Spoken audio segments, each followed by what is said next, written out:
TV News Express India.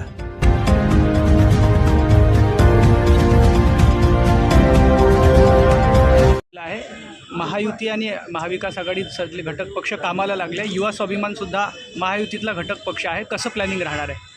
बिलकुल संपूर्ण जिल्हा परिषद, पंचायत समिती, महानगरपालिका या इलेक्शनची तयारी जोरात चालू आहे.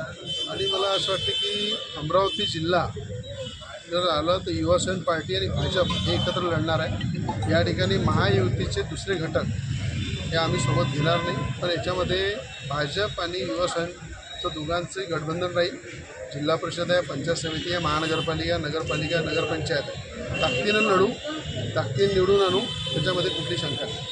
भाऊ, फलटणच्या घटनेवरून संजय राऊतांनी मुख्यमंत्र्यांवर टीका केलेली आहे. गृह खातं निष्क्रिय झालेलं आहे, कायद्याचं भय राहिलेलं नाही असं संजय राऊत म्हणतात. संजय राऊत सकाळी सकाळी बोलत राहतात, त्याची तुम्ही चिंता करू नका. आणि वारंवार मला असं वाटते की जो व्यक्ती स्वतः काही न करता नुसतं बोलते तो कुठल्याच कामाचं नसते. म्हणून संजय राऊतच्या कुठल्याही वक्तव्याला एवढं गंभीरता आम्ही देतो.